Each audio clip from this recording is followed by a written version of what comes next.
بسم اللہ الرحمن الرحیم۔ شروع اللہ پاک کے نام سے جو نہایت مہربان اور رحم والا ہے۔ آج کا جو ہمارا اسلامک موضوع ہے وہ ہے صبح و شام کے اذکار سے ریلیٹڈ واقعہ ہے۔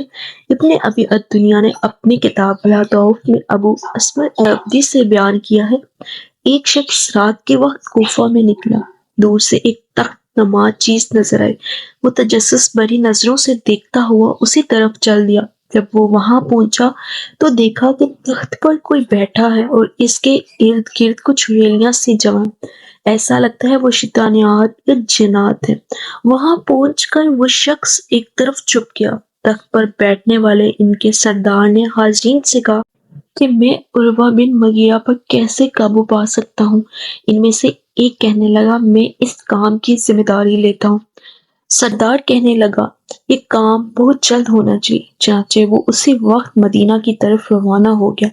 کافی دیر بعد وہ اکیلا ہی واپس آ گیا اور کہا ہم عروہ بن مغیرہ کا کچھ نہیں بگاڑ سکتے۔ ان کا سردار پوچھنے لگا آخر ایسی کون سی وجہ ہے کہ وہ ہم سب پر بھاری ہے؟ اس شخص نے بتایا اس کی وجہ وہ کلمات ہیں جو وہ صبح اور شام پڑھتا ہے۔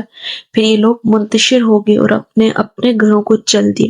اونٹ میں چھپے ہوئے شخص کے دماغ میں یہ بات بیٹھ گئی۔ اس نے صبح ہوتے ہی ایک اونٹ خریدا اور اس پر سوار ہو کر مدینہ منورہ میں عروہ بن مغیرہ کے پاس پہنچا، اسے واقعہ بتایا۔ وہ پوچھا آپ صبح و شام کیا پڑھتے ہیں؟ عروہ بن مغیرہ نے بتایا میں صبح و شام یہ کلمات پڑھتا ہوں، اصبحت آمنت باللہ وحدہ وکفرت بالجبت والطاغوت واستمسکت بالعروۃ الوثقی لا انفصام لها واللہ سمیع علیم۔